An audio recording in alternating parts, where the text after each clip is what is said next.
اور بہنوں کے آنسوؤں کو ڈرامے کہتے تھے, جو کل ہماری اس درد اور تکلیف کو کہتے تھے کہ ان کو انڈیا سے پیسے ملتے ہیں اس ناٹک کے لیے, جو کل یہاں پر جب ہم آتے تھے تو یہاں پر یہ لوگ ہم سے پوچھتے تھے کہ آپ لوگوں کے لوگوں نے ضرور کچھ کیا ہوگا, ہمارے پنجاب کے بچوں کو کیوں نہیں اٹھاتے, ہمارے بچوں کو یہاں پر کیوں غائب نہیں کیا جاتا ہے. آج یہ وہی حقیقت ہم سب کے سامنے ہے. آج پنجاب سے بھی بچے اٹھائے جا رہے ہیں, 15 سالہ بچے پنجاب سے بھی, سندھ سے بھی, پختونخوا سے بھی, پورے ملک میں یہ مسئلہ ایک بن چکا ہے.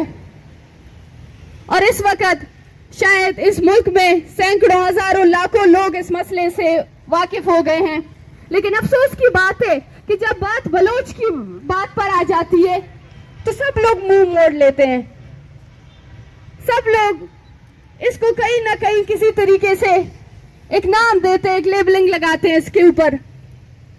ابھی حالیہ جو نگران حکومت آئی ہے, جو ہمارے وزیر داخلہ صاحب تھے, انہوں نے کہا کہ یہ لاپتہ افراد کا مسئلہ ہے ہی نہیں, یہ لاپتہ کوئی ہے ہی نہیں, یہ ان کی اپنی بیویوں سے لڑائی جھگڑے ہوتے ہیں اور یہ ناراض ہو کر کراچی میں جا کر بیٹھتے ہیں اور ان کے بیوی بچے ان کی تصویریں اٹھا کر لے جاتے ہیں, ان کے کوئی اور ایجنڈے ہیں.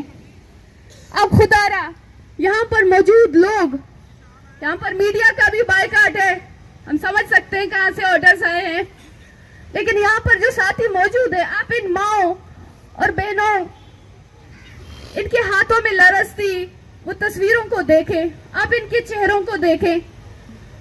یہ بولنا تک نہیں جانتی ہیں, اردو میں بولنا نہیں جانتی ہیں.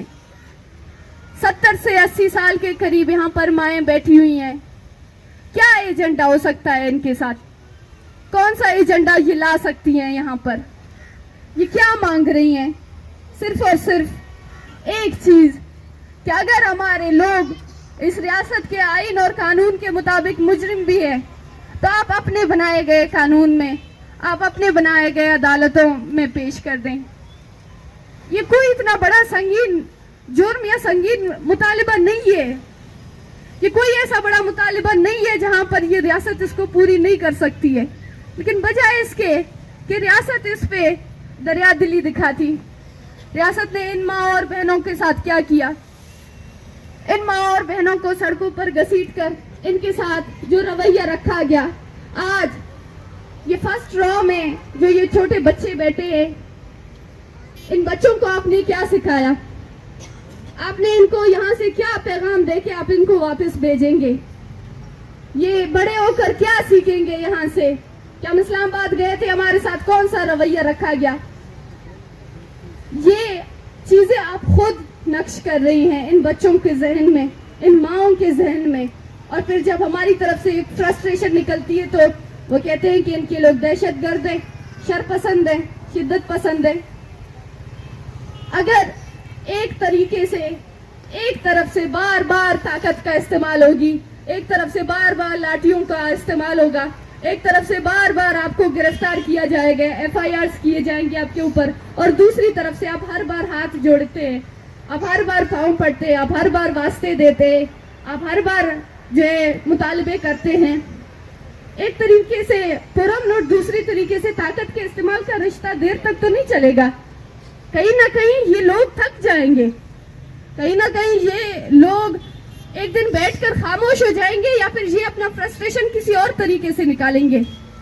خدا را ان کے مسئلے کو سنیں, ان کا کوئی ایجنڈا نہیں ہے یہاں پر, یہ کسی ایجنڈے کے اوپر نہیں آئی ہیں.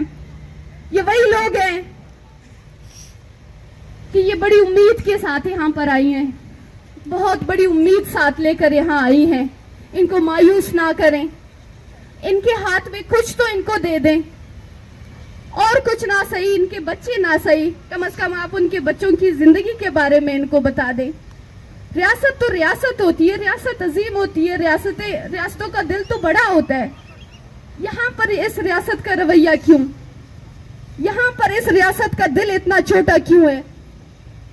ہمارے ساتھ ذاکر مجید کی والدہ ہیں, وہ کل کہتی ہے کہ میں جب سے اسلام آباد آئی ہوں میں نے اسلام آباد دیکھا ہے, میں نے یہ سڑکیں, یہ بڑے بڑے بلڈنگز, یہ یہاں کی جو ہے آبادی, ہر چیز کو دیکھ کر ہمیں تھوڑی سی بھی اس پہ حسد نہیں ہوتی ہے, ہمیں تھوڑا سا بھی رشک نہیں آتا ہے. یہ آپ کا شہر ہے, آپ نے اس کو بنایا ہے, یہ آپ کو مبارک. لیکن ہمارے پاس ہمارے چند بچے تھے جن کو ہم نے بڑی مشکل سے پال پوس کے بڑا کیا, غربت میں کس طرح کے حالات میں ان کو پال پوس کر بڑا کیا. آپ نے ہم سے صرف ہمارے وہ بچے چھین لیے. آپ اس ماں کی کیفیت کو سمجھ سکتے ہیں کہ یہ کیا کہنا چاہ رہی ہے؟ آپ اس کی تکلیف کی گہرائی کو سمجھ سکتے ہیں کہ یہ کیا کہنا چاہ رہی ہے؟ شہید بالاج کی والدہ کہتی ہیں کہ میں نے آج تک اس ریاست سے کچھ نہیں لیا, کہیں سے کوئی فنڈ نہیں لیا. میں نے اپنے بچوں کو غربت میں پالا ہے, میں نے بلوچی کشیدہ کاری کر کے اپنے بچوں کو پڑھایا ہے, ان کو لکھایا ہے, ان کو بڑا کیا ہے. کس بنیاد پہ اس ریاست نے میرے بچوں کو مار دیا؟ کون سے احسانات تھے اس ریاست پہ کہ اس نے اتنی بے دردی سے میرے بچوں کو قتل کیا؟ یہ فرق اور درد جو آپ پیدا کر رہے ہیں یہ ریاست خود پیدا کر رہی ہے. ہماری جو ایک لیفٹسٹ ہے وہ جو کہتے ہیں کہ پاکستان میں جو علیحدگی پسند ہے وہ وہی لوگ ہیں جو جی ایچ کیو میں بیٹھتے ہیں, وہ جو کینٹس میں بیٹھتے ہیں, ان کے تعلیمی ادارے الگ ہیں, ان کے رہائش کی جگہ, ان کی اسکیمیں الگ ہیں, وہ ہمارے ساتھ رہنا نہیں چاہتے. علیحدہ پسند تو وہ ہیں. اگر حقیقت میں دیکھا جائے تو بلوچستان کو اس ریاست نے خود علیحدہ کیا ہے. بلوچستان کے لوگوں کو آپ خود پنجاب میں انٹر ہونے نہیں دے رہے. آپ یہ لائن خود ڈرا کر رہے ہیں کہ بلوچستان کے لوگوں کے لیے پنجاب میں کوئی جگہ نہیں ہے. تو اس کے باوجود بھی آپ وہی توقعات کرتے ہیں, آپ وہی چیز ایکسپیکٹ کرتے ہیں کہ میں بار بار طاقت کا استعمال کروں اور بار بار دوسری طرف سے جو ہے پرم طریقے کی ایک ری ایکشن ملے. اس طریقے سے نہیں ہوتا ہے. ہمیں کہا جاتا ہے کہ آپ لوگ کے لہجے سخت ہیں, ہمیں کہا جاتا ہے, سوشل میڈیا پہ تنقید ہوتی ہے کہ یہ جو آپ جینوسائیڈ کا, یہ جو آپ کالونی کا لفظ استعمال کرتے ہیں یہ بہت بڑے الفاظ ہیں. لیکن ان لوگوں سے کہنا چاہتی ہوں کہ کبھی آپ لوگ آئیں بلوچستان کو تو دیکھیں. ہماری نظر میں یہ جینوسائیڈ, یہ کالونی بہت چھوٹے الفاظ ہیں. بلوچستان اس وقت جبر کی آگ میں لپٹی ہے. بلوچستان میں بلوچوں کی زندگیاں جس طریقے سے محروم کیے گئے ہیں, بلوچستان کو آج ایک کھائی میں دھکیلا گیا ہے. وہ ہم جی رہے ہیں. وہ ہم سے پوچھیں کہ نہ ہمارے پاس ہماری نیندیں ہیں, نہ ہمارے پاس ہمارا چین ہے, سکون ہے, نہ ہم لوگ جی سکتے ہیں, نہ ہم لوگ مر سکتے ہیں. یہ ہم سے پوچھیں. چھوٹے چھوٹے بچے اس چیز سے متاثر ہو رہے ہیں. چھوٹے چھوٹے بچوں کی زندگیاں یہاں سے جو ریاست نکل رہی ہے. ہمارے لوگ, ہمارے پڑھے لکھے لوگ, ہماری ایک پوری نسل آج ریاستی زندانوں میں قید ہے, اور ان کے پیچھے ان کے جو ہے لوگ, ان کے رشتہ دار وہ ذہنی مریض بنا دیے گئے ہیں. پھر بھی آپ کہتے ہیں کہ آپ لوگ جینوسائیڈ کا لفظ استعمال نہیں کریں, آپ لوگ کالونی کا ورڈ استعمال نہیں کریں. کوئی اگر آپ کے گھر میں آئے, کوئی اگر آپ کے گھر میں آپ کی زندگی کا فیصلہ کرے, آپ کے جینے اور مرنے کا فیصلہ کرے, آپ کے رہنے اور کھانے پینے کا فیصلہ کرے, تو آپ کو کیسے لگے گا؟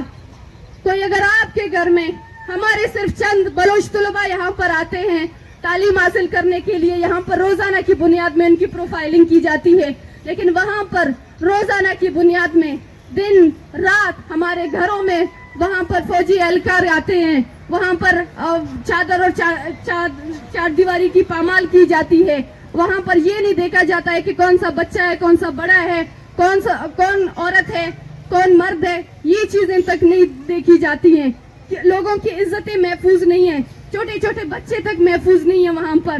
وہاں ایسے علاقے بھی ہیں جہاں پر آپ جاتے ہیں اور رات کے 6 بجے کے بعد اگر آپ مر بھی جائیں, کوئی بھی ایمرجنسی ہو, آپ اپنے گھر سے باہر نہیں نکل سکتے. کیا اس کو کالونی نہیں کہتے ہیں جہاں پر آپ سے آپ کی جینے کا حق, آپ کے رہنے کا حق, وہ تمام آپ کے بنیادی حق, وہ تمام بنیادی سہولتیں آپ سے چھین لی جاتی ہے, اور پھر کہتے ہیں کہ بلوچستان میں کوئی مسئلے نہیں ہے. اور یہی وجہ ہے کہ جب ہم یہاں پر آ رہے تھے,